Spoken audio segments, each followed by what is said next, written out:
بسم اللہ الرحمن الرحیم۔ السلام علیکم۔ آج کی اس ویڈیو میں آپ کو ایک معصوم لڑکی کے اوپر بیتی دکھ بھری کہانی سنانے جا رہی ہوں۔ آج میرا نکاح تھا، میں دلہن بنی بیٹھی تھی۔ میں تو ویسے بھی بہت حسین تھی، مگر آج اور بھی خوبصورت لگ رہی تھی۔ سبھی کہہ رہے تھے، مگر میرا دل تڑپ رہا تھا کہ یہ کیسے ہو گیا تھا، ایسے نہیں ہونا چاہیے تھا۔ میں بہت خوفزدہ تھی۔ آج تک اپنے جس دیور سے میری بہت دوستی تھی، جسے میں اپنا بچہ سمجھتی تھی، آج وہی میرا شوہر کیسے بن گیا؟ یا خدایا، میں اس کا سامنا کیسے کروں گی؟ تھوڑی دیر بعد دروازہ کھلا، میں اپنے آپ میں ہی سمٹ گئی۔ سارم اندر آ گیا تھا، وہ میرے پاس بیٹھا، میرے ہاتھوں میں کپکپاہٹ ہو رہی تھی۔ سارم نے میرا نام پکارا تو میں سسک گئی۔ آج تک وہ مجھے رابیل بھابی کہتا تھا، اور آج صرف رابیل کہہ رہا تھا۔ مجھے بہت برا لگا۔ میں اٹھ کر واش روم جانے لگی کہ اس نے میرا ہاتھ پکڑ لیا۔ رابیل، میری بات سنیں۔ وہ بہت پریشان تھا۔ میں نے اس کی بات نہیں سنی اور اسے برا بھلا کہنا شروع کر دیا۔ وہ مجھے سمجھانے لگا، مگر میرے اندر جیسے ایک آگ سی لگی ہوئی تھی۔ میں نے اپنی سرخ چوڑیاں اتار دیں، اپنا دوپٹہ اتار پھینکا جو کہ لال رنگ کا تھا۔ مجھے سارم بے حد برا لگ رہا تھا۔ مجھے سارم سے گھن آ رہی تھی۔ میں نے اس سے کہا کہ وہ میرے کمرے سے نکل جائے۔ تبھی وہ مجھے سمجھانے لگا کہ امی ابو کیا کہیں گے، مگر میں کچھ سننا نہیں چاہتی تھی۔ مجھ پر یہ بندھن زبردستی باندھا گیا تھا۔ وہ افسوس سے مجھے دیکھتا کمرے سے نکل گیا۔ میری پہلی شادی دھوم دھام سے ہوئی تھی۔ احمد نے مجھے ایک شادی میں دیکھا تھا اور وہ میرے دیوانے ہو گئے تھے۔ پھر تو ان کے ماں باپ نے میرے گھر کی دہلیز پکڑ لی۔ روز آتے تھے کہ رابیل کا رشتہ ہمیں دے دیں۔ گھر والوں نے یہ رشتہ قبول کر لیا تھا۔ جھٹ منگنی اور پٹ بیاہ ہو گیا۔ میں بہت خوش تھی۔ احمد کا پیار، ان کی محبت مجھ سے سنبھالے نہیں سنبھلتی تھی۔ جتنی محبت وہ مجھ سے کرتے تھے، اس سے زیادہ میں ان سے کرنے لگی۔ گھر میں آنٹی اور میرا چھوٹا دیور سارم، ہم سبھی ایک ساتھ رہتے تھے۔ جبکہ میری نند طیبہ کی شادی ہو گئی تھی، وہ احمد سے بڑی تھی۔ میری ساس مجھ سے بہت محبت کرتی تھی۔ میں بھی ہر ممکن ان کی خدمت کرتی، اور سارم تو جیسے میرے لیے کسی بچے کی مانند تھا، ہر وقت میرے آگے پیچھے گھومتا رہتا۔ بھابھی آپ بہت اچھی ہیں، وہ میرا دوپٹہ چومتا، میں اسے گلے سے لگا لیتی۔ جب بھی سارم کو کوئی کام ہوتا وہ مجھ سے کہتا، میں اس کی ہر ضرورت کا خیال رکھتی۔ وہ اب بڑا ہو گیا تھا، تبھی کالج جانے لگا تو کالج کے قصے بھی مجھ سے شیئر کرتا۔ پتہ ہی نہ چلا ہماری شادی کو 5 برس بیت گئے۔ ایک دن میری طبیعت اچانک خراب ہو گئی۔ کچن میں کھانا بناتے ہوئے میں چکرا کر گر پڑی۔ سبھی کو بلایا۔ سارم جو پانی پینے آیا تھا اس نے مجھے اٹھایا اور مجھے میرے کمرے تک لایا۔ میری ساس آئیں اور ان دونوں نے مجھے کمرے میں لٹا دیا۔ سارم نے احمد کو کال کی کہ بھائی بھابھی بے ہوش ہو گئی ہیں، آپ جلدی سے آ جائیں۔ میری ساس مجھ پہ دم کرنے لگی، پانی کے چھینٹے مارنے لگی، تب جا کر مجھے ہوش آیا۔ تب تک احمد بھی ڈاکٹر کو لے کر آ گئے تھے۔ چیک اپ کے بعد ڈاکٹر نے بتایا کہ میں امید سے ہوں۔ احمد کی خوشی کا ٹھکانہ نہیں تھا۔ میرے ساس سسر بھی بہت خوش تھے، اور سارم تو خوشی سے پاگل ہو رہا تھا۔ وہ چاچا بننے لگا تھا۔ مجھے شرم آ رہی تھی، مگر پھر بھی میں بہت خوش تھی۔ اب مجھے گھر کا کوئی کام نہیں کرنے دیا جا رہا تھا۔ احمد نے ماسی کا بندوبست کر دیا۔ ٹھیک 9 ماہ بعد نوفل میرے گود میں آ گیا۔ پھر تو سب گھر والے اس کے دیوانے ہو گئے۔ سارم سارا دن اسے اٹھائے پھرتا تھا۔ وہ چچا بھتیجا سارا دن اودھم مچائے رکھتے تھے۔ میرے تو ہاتھ پیر پھول جاتے تھے، مگر جب نوفل رونا شروع کر دیتا تو سارم منٹوں میں اس کو چپ کرواتا۔ نوفل احمد سے بھی زیادہ سارم کا دیوانہ تھا، کیونکہ احمد کا وقت زیادہ تر گھر سے باہر گزرتا۔ وہ جب گھر آتے تو زیادہ تر تھکے ہوئے ہوتے۔ ان کے آنے تک نوفل بھی سو چکا ہوتا۔ اب نوفل 1 سال کا ہو چکا تھا۔ میں پھر سے پریگننٹ تھی۔ مجھے خبر ہی نہ ہوئی۔ میں پریشان تھی کیونکہ نوفل ابھی چھوٹا تھا۔ وہ امی ابو اور سارم کے ساتھ خوش رہتا تھا۔ احمد کے سمجھانے پر میں کچھ نارمل ہوئی۔ ابھی مجھے 6واں مہینہ چل رہا تھا۔ احمد اپنے کسی کلائنٹ سے ملنے بلوچستان کے شہر تربت گئے ہوئے تھے۔ مجھے بہت ڈر لگ رہا تھا کیونکہ وہاں کے حالات ٹھیک نہیں تھے، مگر احمد نے مجھے تسلی دی کہ جب تک تمہاری محبت میرے ساتھ ہے مجھے کچھ نہیں ہوگا۔ وہ مجھے اپنا اور بچوں کا خیال رکھنے کا کہہ کر چلے گئے۔ انہیں گئے ہوئے 2 دن ہو گئے تھے۔ ان سے بس ایک بار فون پر بات ہوئی تھی۔ ایک دن ہم سب لاؤنج میں بیٹھے ٹی وی دیکھ رہے تھے۔ میرے سسر اس وقت خبریں سنتے تھے۔ تربت جانے والی بس کو ڈاکوؤں نے گھیر لیا اور مسافر جو کراچی سے اور دوسرے شہروں سے آئے تھے سب کو شہید کر دیا۔ یہ خبر سنتے ہی ہم پریشان ہو گئے۔ میں نے جلدی سے احمد کو کال ملائی، مگر رنگ جا رہی تھی، کوئی اٹھا نہیں رہا تھا۔ ہم لوگ بہت پریشان تھے اور آنٹی روئے جا رہی تھی۔ سب لوگ دعائیں کر رہے تھے۔ میں پاگلوں کی طرح بس کال کیے جا رہی تھی۔ جب تک رنگ جا رہی تھی میری آس بندھی ہوئی تھی۔ آنٹی کیا ہو گیا ہے آپ سب کو؟ احمد کو کچھ نہیں ہوگا، وہ ٹھیک ہوں گے۔ میں انہیں چپ کرواتے کرواتے تھک چکی تھی، کیونکہ میرا یقین تھا کہ انہیں کچھ نہیں ہوگا۔ 1 ہفتہ گزر گیا۔ سب لوگ میرے گھر میں جمع تھے۔ میری چوڑیاں توڑ دی گئی تھیں، میرے زیور اتار لیے گئے تھے۔ मैं एक जिंदा लाश की तरह बैठी थी। मेरा यकीन ये लोग तोड़ रहे थे, मुझे बेवा कह रहे थे, मुझे यकीन नहीं आ रहा था। अहमद के फ़ोन पर अब रिंग नहीं जाती थी, शायद मुसलसल फ़ोन बजने से बैटरी ख़त्म हो गई थी। अब तक कोई अता पता नहीं था, उनको मुर्दा करार दे दिया गया था। मैं इद्दत से थी जब तक मेरी डिलीवरी नहीं हुई थी, मुझे इद्दत में रहना था। नौफल को सारिम संभालता था, मैं अपने कमरे में पड़ी रहती थी। वक्त गुजरता गया, क्योंकि वक्त तो गुजर ही जाता है, किसी के लिए रुकता नहीं है। मेरी गोद में नन्ही सी शहजादी आ चुकी थी। रामीन बिल्कुल मेरे जैसी थी, जबकि नौफल अपने वालिद पर गया था। मैं दोनों को गोद में लेकर रो पड़ी। मेरी बच्ची क्या नसीब लिखवा कर लाई थी। उसके दुनिया में आने से पहले ही उसके सर से बाप का साया छिन गया था। आज मैं अपने सारे आंसू बहा रही थी। सारम ने मेरे हाथ से रामीन को लिया। मत करें भाभी, मेरी गुड़िया को कुछ मत कहें। वो भी रो रहा था। सारिम, तुम्हारे भाई को बोला था मैंने, लेकिन उन्होंने मेरी एक नहीं सुनी। मैं रोते रोते बेहोश हो गई। 1 हफ्ता मुझे हॉस्पिटल में रहना पड़ा। मेरी सारी ताकतें दम तोड़ रही थीं। समझ में नहीं आ रहा था कि मैं क्या करूं और कहाँ जाऊं। अहमद के बिना इतनी लंबी जिंदगी मैं कैसे गुजारूंगी। जैसे जैसे वक्त गुजरता गया, लोगों की बातें सुनने में आ रही थी कि ऐसे पहाड़ जैसी जिंदगी अकेले कैसे गुजारेगी। अरे कोई इसकी शादी क्यों नहीं करता, इतनी खूबसूरत और कम उम्र है। कभी मेरे माँ बाप ये बात सोचने पर मजबूर हो गए। मेरे भाइयों को भी यही ख्याल सता रहा था कि मैं भरी जवानी में बेवा हो गई हूँ। एक दिन अम्मी आई और कहा, राबेल अब अपने घर चलो। यहाँ क्या करोगी?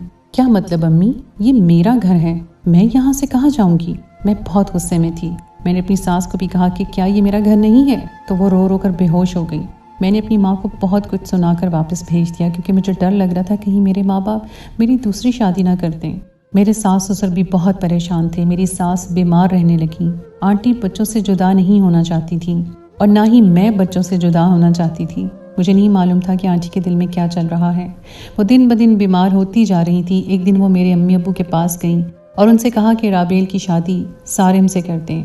अम्मी अब्बू भी मान गए। सारिम मुझसे बहुत छोटा था, मगर फिर भी वो राजी हो गया। मुझे तो यकीन नहीं आ रहा था कि कोई कैसे मेरी किस्मत का फैसला इतनी आसानी से कर सकता है। मुझे सारिम से बात करने का मौका नहीं दिया गया। अचानक एक दिन मेरे कमरे में अंकल आए, हाथ जोड़कर इल्तिजा की कि मान जाओ, मेरा जवान बेटा चला गया है, उसकी निशानी ये बच्चे हैं, इनको हमसे जुदा ना करो। अंकल दर्द से रो रहे थे। मैं आप लोगों को छोड़कर कहीं नहीं जाऊंगी अब्बू, मगर मैं ये शादी भी नहीं करूंगी। लेकिन अंकल बहुत रो रहे थे। वो कभी मेरे सामने हाथ जोड़ते तो कभी पैर पकड़ते। मुझसे उनकी ये हालत देखी नहीं जा रही थी। मैं मजबूर हो गई। वो चले गए और मैं सिसकती रह गई और उनके सामने हामी भर ली। वो तो चले गए और मैं रात भर सिसकती रही। और आज मेरा देवर मेरा शौहर बना बैठा था। कपड़े तब्दील किए और नींद की गोली खाकर सोने की कोशिश करने लगी, मगर नींद कहाँ आनी थी। मैं अपने कमरे में नहीं थी, मैं सारिम के कमरे में मौजूद थी, मगर वो शायद मेरे बच्चों के कमरे में था। वैसे भी वो ज्यादा वक्त उन्हीं के साथ गुजारता था। सुबह होने लगी तो सारिम कमरे में आया। मुझे बहुत बुरा लगा कि उसकी हिम्मत कैसे हुई मेरे साथ एक ही कमरे में रहने की। तभी मैं उठी और बाहर निकल आई, बच्चों के कमरे में आ गई। मैंने तो सारिम से बात करना भी छोड़ दिया था। वो खुद मुझसे बात करने की कोशिश करता। एक दिन वो मेरे साथ मेरे कमरे में था, तभी उसने मुझे पुकारा कि मुझे आपसे कोई बात करनी है, मगर मुझे तुमसे कोई बात नहीं करनी है। लेकिन उसने फिर भी बताया कि वो भी मजबूर हो गया था, जैसे मुझे मजबूर किया गया था। उसने भी अपने बच्चों के लिए कुर्बानी दी है, क्योंकि वो उन्हें किसी और के हवाले नहीं कर सकता था। उसने बताया कि अगर वो राजी ना होता तो फिर मेरी शादी किसी और से कर दी जाती, मगर नौफल और रामीन को उनके बाप का प्यार सिर्फ वही दे सकता था। वो ये कहकर कमरे से चला गया, मगर मैं सोच में पड़ गई, क्योंकि वो वाकई सही कह रहा था। अब हम लोग आपस में बातचीत करते रहते। सारिम बच्चों की बातें करता, जबकि मुझे उसके पास से अब घिन नहीं आती थी। सच पूछे तो वो मुझे अच्छा लगने लगा था। मैंने उसे कबूल कर लिया था, मगर मजबूरी में नहीं, मुझे उससे वाकई मोहब्बत हो गई थी। वो मुझे देखता रहता, जब मैं देखती तो वो आंखें चुरा लेता। उसे मेरी पसंद नापसंद का बहुत ख्याल था। एक दिन उसने मुझे कहा, राबेल मुझे आपसे मोहब्बत हो गई है। मैं हैरत में थी। तभी वो बोला, इसमें हैरत की क्या बात है, अब हमारा रिश्ता बदल चुका है, आप मेरे निकाह में हैं, मेरा आपके बिना दिल भी नहीं लगता। उसने मेरा हाथ पकड़ा तो मैं चुप हो गई। उसने अपनी मोहब्बत का इजहार किया था, तो मैंने भी बर्फ की दीवार हमारे बीच से हटानी थी। अब हम दोनों एक हो चुके थे। सारिम मेरा बहुत ख्याल रखता। सुबह उठने से पहले ही मेरे लिए चाय बना कर रखता। सारिम की दीवानगी बढ़ती चली जा रही थी। हमारी मुकम्मल फैमिली हो गई थी। हम बहुत खुश थे। अगरचे मैं अहमद को भूली नहीं थी, उनकी यादें मेरे साथ थीं, क्योंकि सच तो ये है कि मरने वालों के साथ मरा नहीं जाता। आज मेरी और सारिम की शादी को 4 साल हो चुके थे। हमारा एक बेटा भी था, जो मेरा और सारिम का था। मुझे डर था कहीं सारिम अपनी औलाद के सामने नौफल और रामीन को भूल ना जाए, मगर ये मेरी भूल थी। सारिम तीनों को एक जैसा ही प्यार करता, कोई फर्क महसूस नहीं करता था, बल्कि वो नौफल और रामीन को ज्यादा प्यार देता था। हम बहुत खुश थे। आज हमजा की पहली सालगिरह थी। मैंने ग्रीन कलर की साड़ी बांधी थी। सारिम को ये कलर बहुत पसंद था। हम केक काटने ही वाले थे कि बेल बजने की आवाज़ आई। मैंने सारिम से कहा, आप बैठे, मैं देखती हूँ। जब मैंने दरवाज़ा खोला तो हैरान रह गई। मेरे सामने अहमद खड़े थे। वो मुझे देखकर खुशी से मुस्कुरा रहे थे, मगर मेरी मुस्कुराहट गायब हो चुकी थी। सारिम पीछे से आवाज़ें दे रहे थे। जब वो आगे आए तो वो भी हैरान रह गए। मेरी तो आवाज़ ही नहीं निकल रही थी, मगर सारिम ने खुशी से भाई को पुकारा और फिर उनके गले लग गया। अंकल आंटी देखकर बहुत खुश हुए। सब लोग रो रहे थे। ये खुशी के आंसू थे, मगर एक मैं थी जो खुश नहीं थी। अगर मैंने शादी ना की होती तो आज मेरी खुशी का कोई ठिकाना ना होता, मगर आज मैं इस दोराहे पर खड़ी थी। अहमद ने बच्चों को प्यार किया। रामीन को वो पहली बार देख रहे थे। वो 5 साल की हो गई थी। सबके पूछने पर उन्होंने बताया कि उन डाकुओं ने कुछ लोगों को कैद में रखा था, जिनमें मैं भी शामिल था। हमें ऐसी जगह पर रखा गया था जहाँ कोई आबादी नहीं थी, बस पहाड़ ही पहाड़ थे। हमसे काम करवाया जाता था और पैरों में जंजीरें बंधी हुई थी। एक आदमी ने वहां से भागने की कोशिश की तो उसका बुरा हशर हो गया था। तभी हम लोगों ने डर के मारे वहां से भागने की कोशिश नहीं की, मगर आज फौज की मुदाखलत से हम सबको रिहा कर दिया गया। वो खुशी से बता रहे थे, सब बहुत खुश थे कि अचानक अहमद ने पूछा, ये बच्चा किसका है? वो हमजा को देख रहा था जो मेरी गोद में था। हम सबको सांप सूंघ गया। सारिम ने कहा, ये मेरा बेटा है। वो बहुत खुश हुए। हमजा को गोद में लेकर प्यार करने लगे। तभी वो पूछने लगे कि सारिम की बीवी कहाँ है? तो सारिम ने उनकी बात टाल दी और कहा, खाना खा ले। मैंने खाना लगा दिया। सब लोग खाना खाने लगे। मैं और सारिम बस प्लेट में चमचा ही चला रहे थे। आंटी अंकल भी बहुत परेशान थे कि अब क्या होगा। मैंने डरते हुए पूछा, बेटा घबराओ मत, अभी उनको आराम करने दो, सुबह बात करेंगे। वो समझते क्यों नहीं, मुझे अपनी बीवी समझते हैं, मेरे बगैर कमरे में नहीं जाएंगे। मैंने उन्हें समझाया। तब सारिम ने अपना सर पकड़ लिया। मुझे उनको सब कुछ बताना होगा। मुझ में उनका सामना करने की हिम्मत नहीं थी। अंदर से बातों की आवाज़ें आ रही थी। कुछ देर बाद आवाज़ें बुलंद होने लगी। तुम ऐसा कैसे कर सकते हो? वो चिल्लाने लगे। भाई मेरी बात को समझने की कोशिश करें। सारिम समझा रहा था पर वो कुछ सुन नहीं रहे थे। अहमद सख्त गम व गुस्से की हालत में थे। उनको लग रहा था कि सारिम की बुरी नज़र थी मुझ पर, तभी उसने मुझसे शादी कर ली। वो सारिम का गिरबान पकड़े हुए थे। भाई मैं मजबूर हो गया था। वो भी तेज़ आवाज़ में बोल रहा था। अंकल आंटी भी उसे समझाने लगे कि हम जवान लड़की को कब तक अपने घर में बिठा कर रखते, कोई और बाप होता तो बच्चों का क्या होता। इसीलिए हमने ये फैसला किया। इन दोनों ने ये सब बच्चों के लिए किया है। अहमद अब चुप हो गए थे। वो समझ गए थे कि उनके बाद हालात कैसे हो गए हैं। ठीक है अम्मी, लेकिन अब तो मैं आ गया हूँ। अब राबेल मेरी बीवी है, उन्होंने फैसला सुनाया। सारिम के माथे पे बल पड़ गए। मेरी धड़कनें बढ़ गई। नहीं भाई, अब वो मेरी बीवी है, आपकी नहीं। सारिम ने हिम्मत करके कहा। तभी वो चिल्लाने लगे। तभी अंकल बीच में आए और दोनों के सामने हाथ जोड़े कि चुप हो जाओ, मैं ये फैसला तुम दोनों पर नहीं छोड़ता, हमें फतवा लेना पड़ेगा। सब लोग अपने कमरों में जाओ।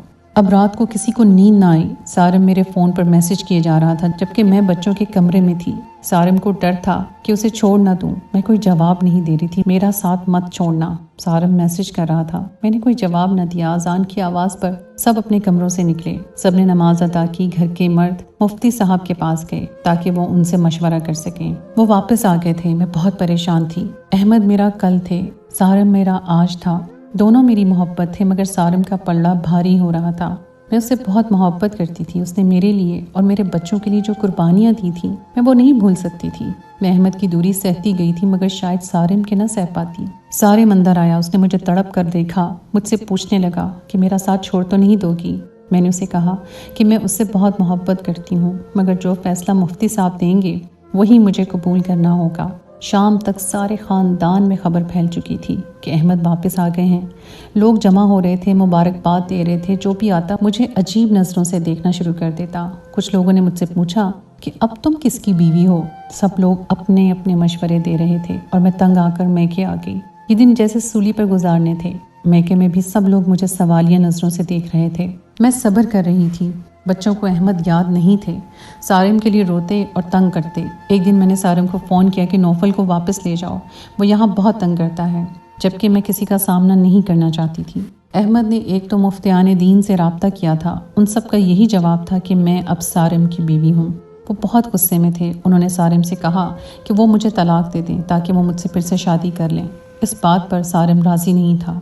अब मुफ्ती साहब वापस आ चुके थे। उन्होंने शाम का वक्त दिया था। शाम हो गई थी पर सब फतवा लेने के लिए चले गए। मुफ्ती साहब ने सब सुनकर कहा, देखें, जब आपका बड़ा बेटा 5.5 साल तक नजर नहीं आया, ना ही उसका कुछ आने का आसरा था, ऐसे में उसे मुर्दा माना जाता है। शरीयत की रूह से इतने अरसे तक निकाह खुद ब खुद ख़त्म हो जाता है। अगर शौहर जिंदा भी हो, बीवी से कोई राब्ता ना रखे, यानी बीवी को इल्म ना हो कि वो कहाँ है, जिंदा भी है या नहीं, तो निकाह खुद ब खुद ख़त्म हो जाता है। अब ऐसा है कि आपकी बहू ने इद्दत गुजारी, फिर भी 1 साल इंतज़ार किया, मगर कोई जवाब उनको ना मिला तो वो आज़ाद थीं, और जो निकाह हुआ है वो जायज़ तरीके से हुआ है। अब राबील बेटी और सारिम मियाँ शौहर और बीवी हैं। दीनी और दुनियावी दोनों कानून यही फैसला सुनाएंगे। उन्होंने अहमद से कहा कि वो सब्र करें और किस्मत के फैसले को मान लें। मैं बहुत परेशान थी, मगर सारिम पर नज़र पड़ी तो कुछ सुकून मिला, क्योंकि वो पुरसुकून था, जबकि अहमद बुझे हुए थे। वो आकर जैसे ही बैठे, अहमद ने सारिम से कहा कि वो मुझे तलाक दे दे। सारिम हैरान था, सभी घर वाले हैरत पर थे, जबकि वो अपनी बात पर कायम थे। अहमद बज़िद थे कि सारिम मुझे तलाक दे दे, वो मुझसे दोबारा निकाह करेंगे। इस बात पर उनकी बहस बढ़ती जा रही थी। वो हाथापाई पर उतर आए। मैं बहुत डर गई थी। घर में तूफान बरपा था। जब ये दोनों एक दूसरे की जान के दुश्मन बन गए तो फिर मैंने खुद को जख्मी कर लिया कि मैं ही सबकी वजह हूँ, तो क्यों ना मैं ही मर जाऊँ। तभी मैं बेहोश हो गई। मुझे हॉस्पिटल ले जाया गया। मेरा बहुत खून बह रहा था। जब होश आया तो सारिम मेरे पास थे। वो मुझे देखकर बहुत खुश हुए। मैं नाराज़ थी कि मुझे क्यों बचाया। उस सब की वजह मैं हूँ, मुझे मर जाने दिया होता। इतने में अहमद भी आगे आए। वो अपने किए पर बहुत शर्मिंदा थे और मुझसे माफ़ी मांग रहे थे। मैं बहुत रो रही थी। किस्मत ने ऐसे दोराहे पर लाकर खड़ा कर दिया था कि एक रास्ता चुनना बहुत मुश्किल था। मैं घर आ गई थी। अहमद ने बैरून मुल्क जाने का फ़ैसला कर लिया। अब वो हमारे बीच नहीं रह सकते थे। वो जाते जाते मेरे कमरे में आए। मैंने अहमद से माफ़ी मांगी। वो कहने लगे, मुझे तुमसे कोई गिला नहीं। वो बुझे कदमों से बाहर जाने लगे। सारिम कहने लगे, इस सब में तुम्हारी कोई गलती नहीं है, ये सब किस्मत के खेल हैं, और किस्मत के आगे इंसान बेबस होता है। जी हाँ दोस्तों, ये थी आज की कहानी। उम्मीद है आपको आज की कहानी पसंद आई होगी। अगर आपको कहानी अच्छी लगे तो हमारे चैनल मेरी आवाज़ को सब्सक्राइब ज़रूर कीजिए। अगर इस कहानी के मुतालिक आप अपनी कोई राय देना चाहते हैं तो कमेंट सेक्शन में ज़रूर बताइए। अगली कहानी तक के लिए मुझे इजाज़त दें। अल्लाह हाफ़िज़।